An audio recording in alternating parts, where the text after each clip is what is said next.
سيدة الحاجة خفيفة إندر فرنسا فلتتفضل مشكورا.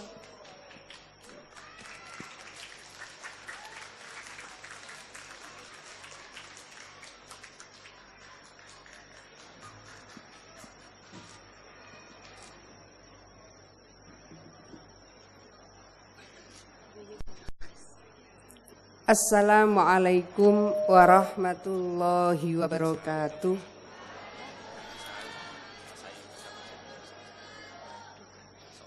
Bismillahirrahmanirrahim.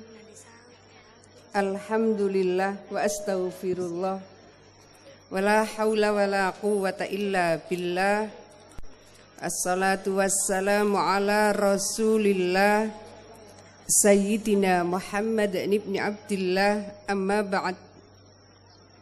Hadratal Mukhtaramin, para alim ulama, para masyayikh, para kiai, para ibu nyai, para asatid wal asatidat, wabil khusus Al-Mukarram panjenenganipun Kiai Mas'ud Yunus, Al-Mukarram panjenenganipun Kiai Muthaharun, para wali santri, para santri, santriwati semua,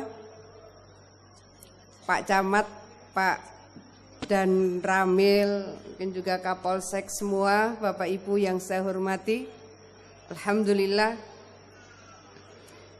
hari ini Allah memberikan kesempatan kepada kita untuk kembali melakukan muhasabah secara strategis.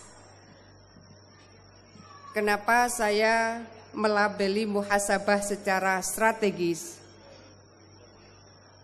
Biasanya format-format hafla ikhtitamid durus itu dilakukan menjelang atau selesai pengumuman UAN.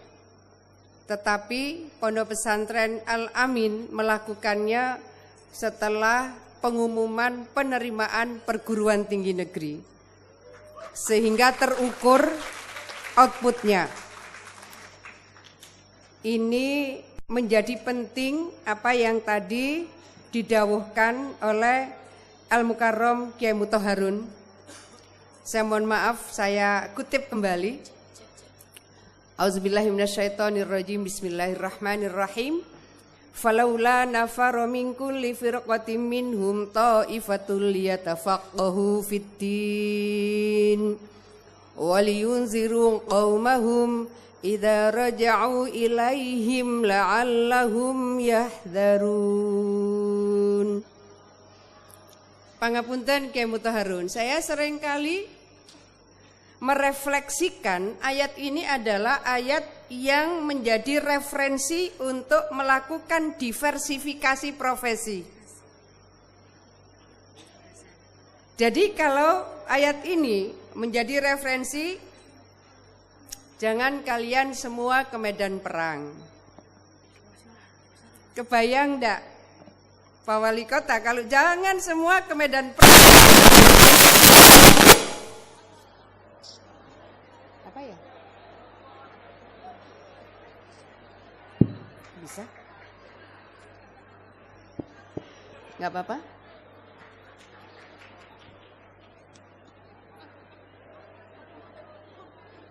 Betul apa? Nggih. Ini harus kita lakukan pemetaan. Kalau ayat ini menjadi referensi, jangan semua ke medan perang. Mestinya hari ini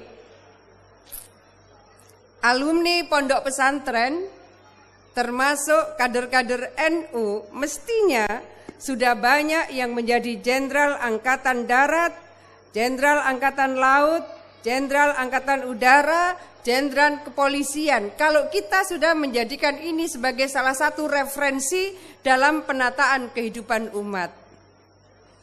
Jadi para kiai, para ibu nyai, kalau hari ini alumni pesantren belum banyak yang muncul sebagai jenderal di kalangan angkatan yang ada darat, laut, udara maupun dari kepolisian, berarti kita masih harus lebih serius lagi menata diversifikasi profesi ini. Kalau kemudian saya akan mencoba mengaitkan, ada salah satu ayat begini. A'udzubillahi minasyaitonirrajim. Bismillahirrahmanirrahim. Wa daraballahu matalan qaryatan kanat aminatan mutmainnatan ya'tiha rizquha ragadan min kulli makan. Fakafarat bi an'umillah fa'azaqaha Allahu libasal ju'i wal khawfi bima kanu yasna'un. Mari kita coba kaitkan ujung ayat yang tadi dengan ayat yang kedua ini. Perumpamaannya suatu negeri yang dulu aman tentram, ya'tiha rizquha ragadan min kulli makan. Allah menurunkan rizki dari berbagai penjuru. Kalau Allah menurunkan rizki dari berbagai penjuru, para kiai, para ibu nyai, nyuwun pangapunten, di berbagai istighosa kita, dari berbagai nukilan Asmaul Husna kita baca, ya kafi ya mughni ya fattahu ya razzaq, ya kafi ya mughni ya fattahu ya razzaq. Kalau ini kemudian kita munajatkan bersama, sesungguhnya Allah mengijabah luar biasa di bumi Indonesia ini. Cuma tidak berupa tumpukan dolar di depan majelis. Tidak berupa tumpukan tiba-tiba misalnya di depan majelis itu ada emas berkarung-karung. Tidak. Ada alat untuk mengetahui bahwa Allah sudah turunkan berbagai rahman rahimnya Allah, berbagai kekayaan yang Allah punya di negeri ini, tapi harus pakai ilmu. Maka dari pesantren Al-Amin ini, tadi saya matur Kiai Muthaharun, Kiai Mas'ud Yunus, diversifikasi profesi. Saya sering menyampaikan STEM, Science, Technology, Engineering, Economy, and Math. Tapi tetap diikuti tafaqquh fiddin. Ada yang ngurusi pesantren, ada yang ngurusi madrasah, tapi kemudian diversifikasi profesi ini harus menjadi satu kesatuan. Para kiai, para ibu nyai, para wali santri, kalau kita ini di Jawa Timur, saya ingin matur panjenengan, ketika tahun 2007 sampai 2009 saya di Komisi 7 DPR RI. Itu komisi yang ngurusi soal pertambangan, soal minyak, soal gas, tambang emas dan seterusnya. Para pemain minyak di Indonesia ini pernah mendiskusikan soal limpahan deposit minyak di Jawa Timur. Dari mulai Banyuwangi sampai Sumeneb, baik yang di darat maupun di laut. Di Banyuwangi hari ini sudah dieksplorasi 3 tambang emas. Sekarang proses lagi yang keempat. Lu ngeten iki lho Yai. Banyak kiai-kiai, banyak santri yang tidak tahu bahwa di provinsi ini tambang emas banyak, tambang minyak banyak, gas alam banyak. Tapi tadi sore saya juga matur, kemiskinan di perdesaan di Jawa Timur ini juara 1 di Indonesia. Nah, ini PR kita, para santri. Kalau saya tadi menyampaikan pentingnya melakukan diversifikasi profesi, sekarang para ustadz, para ustadzah. Kalau ini terus disampaikan kepada para santri, yang sekarang ini SMA kelas 1, lalu kelas 2, masuk lagi kelas 3. Diseminasi informasi ini kalau semuanya sampai secara seksama kepada para santri, nak, santri tolong ya, ini ikhtiarkan ngambil pertambangan, science, ini ikhtiarkan ngambil finance, bukan hanya ekonomi, finance, keuangan. Para kiai, bunyai, bapak ibu yang saya hormati, problem kita kemiskinan, tetapi kita tidak menjawab secara keilmuan. Mari kita lihat, kita menjawab banyak sebetulnya, alhamdulillah, banyak fakultas-fakultas ekonomi syariah. Tapi ekonomi syariah itu ibaratnya gumpalannya. Kalau kita sudah mau masuk pada ekonomi syariah, lalu kita ambil cuilannya, spesifikasinya pada keuangan Islam, Islamic finance, para kiai, para ibunya, jurusan itu di Indonesia belum ada, Islamic finance. Saya pernah sampaikan ini ke Rektor UIN Syarif Hidayatullah Jakarta, Pak Rektor, bisa enggak disiapkan program studi Islamic Finance, keuangan Islam? Pak Rektor bilang, kita mau Mbak, tapi enggak ada dosennya.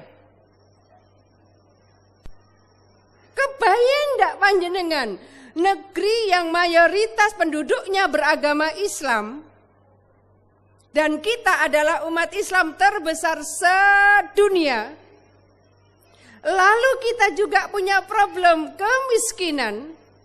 Ternyata kita belum menjawab, loh kalau dia miskin, jawabannya antara lain memang kita harus menguasai ilmunya. Loh Gusti Allah ini loh paring ilmu. Kalau panjenengan mau melihat Islamic Finance Tower, bukan di Jakarta, tapi di London,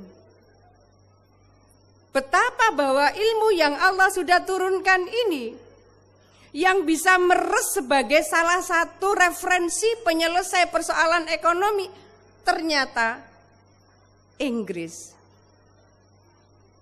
London punya Islamic Finance Tower. Sekarang panjenengan di Mojokerto atau di daerah mana di Indonesia, kita masih banyak yang belum menyeleksi makanan-makanan yang halal yang kita konsumsi. Ini juga problem kita. Tetapi kalau kemudian kita melihat peta Asia, bukan peta dunia, peta Asia saja. Bayangkan sekarang ini Tokyo itu mau dijadikan wisata makanan halal oleh Jepang. Bagaimana kemudian kita bisa nangkep sebuah potensi bisnis yang kita ini sebetulnya gudangnya. Tapi kita belum bisa menjadikan itu sebagai sebuah potensi bisnis seperti yang sekarang ini disiapkan oleh Jepang dan disiapkan oleh Korea Selatan. Artinya apa? Diversifikasi profesi. Penting. Ada Islamic Finance, penting. Jadi kalau misalnya Kiai Muthaharun santri panjenengan sekarang sudah selesai S1 di mana? Melanjutkan S2 di mana? Lalu alumni-alumninya dibuat pemetaan. Ini menjadi penting. Karena sangat mungkin sebetulnya kita punya banyak pakar yang sudah memberikan kontribusi luar biasa dan kemudian sukses di negara A, negara B, negara C. Tapi karena kita tidak sempat punya database, maka data itu tidak sempat menjadi bagian untuk memberikan solusi. Bagaimana kita menyelesaikan masalah-masalah umat, termasuk di dalamnya adalah masalah kemiskinan. Saya matur panjenengan, kalau kemiskinan perdesaan secara jumlah, bukan salah prosentase, tertinggi di Jawa Timur. Kalau kemiskinan perkotaan tertinggi di Jawa Barat.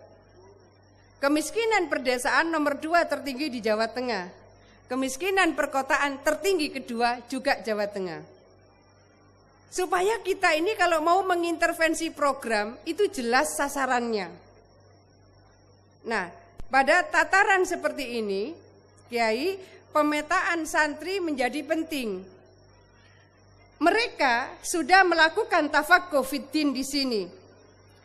Pada saat mereka sudah keluar dari sini, melanjutkan pendidikan lebih tinggi, maka saat itulah proses diversifikasi profesi ini harus kita petakan.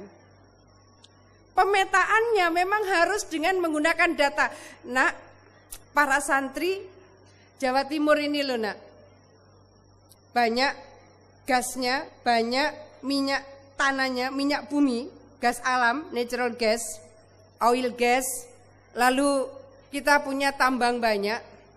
Bagaimana supaya ini memberikan manfaat yang besar bagi percepatan perwujudan penyejahteraan masyarakat di Jawa Timur.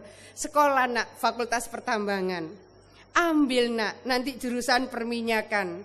Ambil nak, nanti jurusan apalagi yang ada di sini misalnya emas dan seterusnya.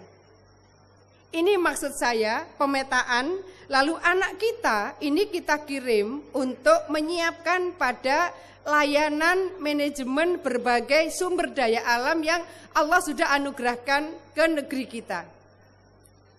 Kalau tadi saya sampaikan, yang namanya para pemain minyak di Jakarta kaget deposit minyaknya Indonesia ini ternyata banyak sekali yang terkonsentrasi di Jawa Timur. Mereka waktu itu mengatakan, deposit minyak di Jawa Timur ini di luar dari yang mereka duga, itu karena istighosanya kiai-kiai NU. Ini bahasa yang langsung saya dengar. Artinya apa? Istighosanya kiai-kiai yang NU maupun yang non-NU, seluruh di antara para kiai-kiai yang sudah munajat, supaya kita ini tahu bahwa Allah sudah mengijabah doa itu. Allah sudah mengijabah doa itu, hanya saja tidak dalam karungan dolar, karungan emas. Kita harus menggunakan ilmu untuk bisa menggali dari deposit-deposit sumber daya mineral yang Allah sudah anugerahkan di negeri kita, terutama di Jawa Timur. Pada posisi seperti inilah, Kiai Muthaharun, Kiai Mas'ud Yunus menjadi penting kita untuk melakukan muhasabah strategis yang tadi saya sampaikan. Karena apa? Kalau ayat tadi diteruskan, itu akan menjadi bagian muhasabah yang sangat serius, bukan hanya strategis. Fakafarat bi an'umillah fa'azaqahallahu libasal ju'i wal khaufi bima kanu yasna'un. Ini serius sekali ini. Kalau misalnya kita melihat ada kasus-kasus hukum yang seringkali kita menemukan ini kok enggak adil ya, yang seperti ini dihukum sekian, yang seperti ini dihukum sekian, yang seperti ini kok bisa bebas ya. Pasti Bapak Ibu sekalian, para kiai, para ibu nyai juga sudah tahu jawabnya. Kita bisa mengirim santri, putra-putri kuliah di Fakultas Hukum. Selesai kuliah, dia jadi sarjana hukum. Tetapi bahwa ahli hukum tidak berarti dia bisa menjadi sinar keadilan. Kalau dia alumni pesantren, alumni Al-Amin, maka Kiai Muthaharun pesan, nak masuk Fakultas Hukum, nak jangan lupa Quran, nak jangan lupa masjid. Maka insya Allah kalau nanti dia menjadi hakim, apalagi kemudian jadi pimpinan tertinggi di lembaga-lembaga kehakiman yang ada, maka yang ada di dalam pikiran, di dalam hati dan di dalam perilakunya adalah inspirasi Quran dan inspirasi masjid. Kalau sudah seperti ini, maka yang muncul adalah lahirnya hukum yang adil, lahirnya hukum yang adil, dan terus lahirnya hukum yang adil. Bukankah itu yang sebetulnya menjadi obsesi dari seluruh kita warga bangsa ini? Kita tahu siapa yang sekolah di Fakultas Hukum dan dia masuk pada lembaga peradilan, dia bisa jadi hakim. Tapi pelajaran hukum tidak berarti melahirkan keadilan. Nah, ilmu yang sudah dibangun, proses tafaqquh fiddin di pesantren ini, itulah yang bisa menjadi support, inspirasi ketika mereka kelak menjadi hakim, dia akan menjadi sinar keadilan. Sama halnya ketika anak-anak kita, santri-santri kita, kuliah di Fakultas Ekonomi, dia bisa jadi ekonom karena memang kuliahnya di Fakultas Ekonomi. Tetapi bahwa ekonom-ekonom ini belum tentu bisa menjadi sumber tetesan kesejahteraan masyarakat. Jadi antara ilmu ekonomi dan upaya untuk penyejahteraan seringkali realnya berbeda. Maka bagaimana kemudian kalau santri-santri Al-Amin kuliah di Fakultas Ekonomi, apakah nanti akan mengambil jurusan prodinya manajemen, ataukah akan mengambil prodi-prodi yang lain, akuntansi, atau mungkin juga finance? Maka ilmu yang dimiliki itu akan menyatu dengan pesan Al-Mukarram Kyai Muthaharun, nak kalau jadi ekonom, ingat Quran, ingat masjid. Ini menjadi penting para santri semua, santriwati semua. Saya seringkali memaknai kalau masjid begini ya. Kalau kita menempatkan hati kita di masjid, pikiran kita minal masjid ilal masjid. Hati kita minal masjid ilal masjid. Perilaku kita minal masjid ilal masjid. Tidak mudah, tapi saya sering menyampaikan kepada lingkungan terdekat saya, luruskan pikiran kita, luruskan hati kita, luruskan perilaku kita, minal masjid ilal masjid. Insya Allah yang muncul adalah pikiran yang bersih, hati yang bersih, dan perilaku yang bersih. Kapan kita ke masjid, inspirasinya adalah sesuatu yang suci, karena itu adalah rumah Allah. Jadi berat sebetulnya inspirasi Quran dan inspirasi masjid. Format-format seperti ini menjadi penting, tapi Kiai sering pertemuan di antara para alumni menjadi penting. Kontaminasi dengan lingkungan di mana mereka kuliah tidak bisa kita tebak. Anak ini terkawal dengan baik dari pesantren, terkawal dengan baik ketika dia kuliah, masuk dunia profesi, ternyata kita tetap harus mengawal. Artinya bahwa para wali santri semua, apa yang sudah ditanam di pesantren ini ternyata mengawalnya. Tidak bisa kita mau bilang dikawal setahun, 2 tahun, tidak bisa kita mengawal 4 tahun, 5 tahun, tapi kita mesti mengawal semua. Karena apa? Ada yang sangat berat, bagaimana cara mengamankan akidah Ahlus Sunnah wal Jamaah bagi para santri-santri pondok pesantren Al-Amin ini.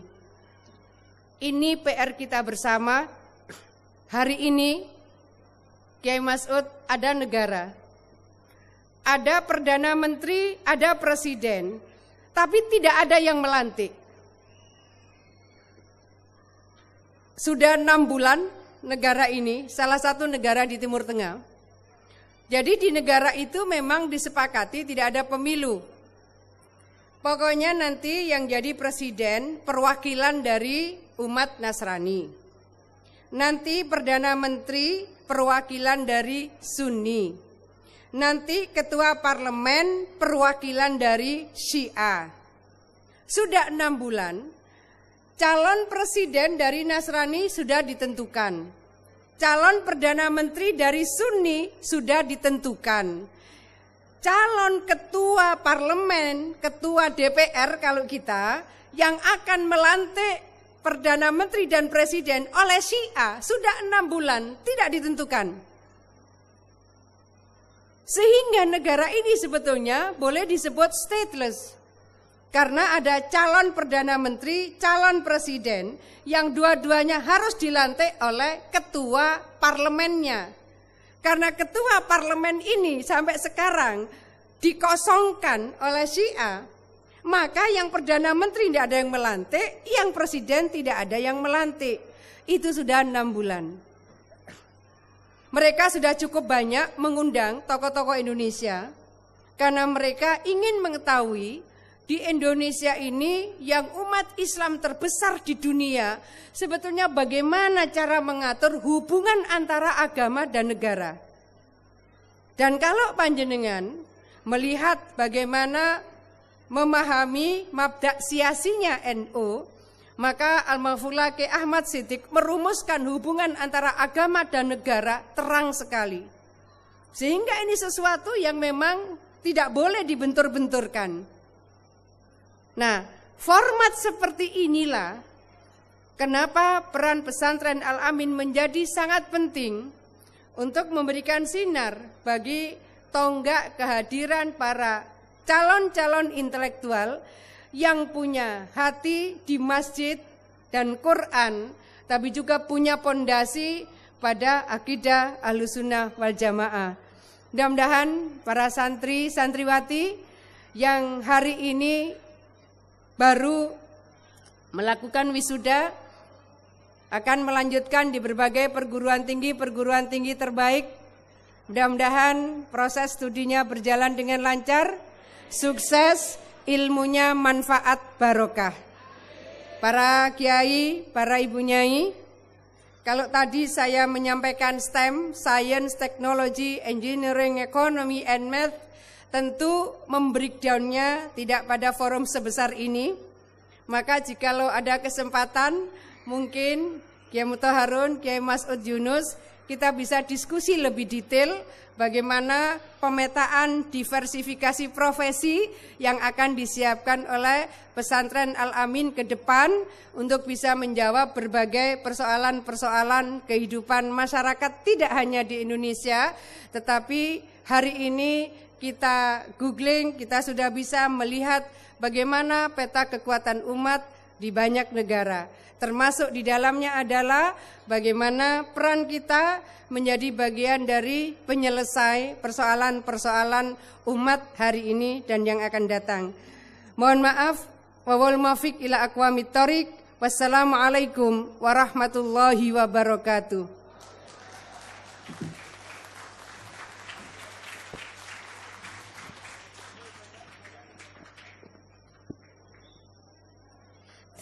Thank you very much.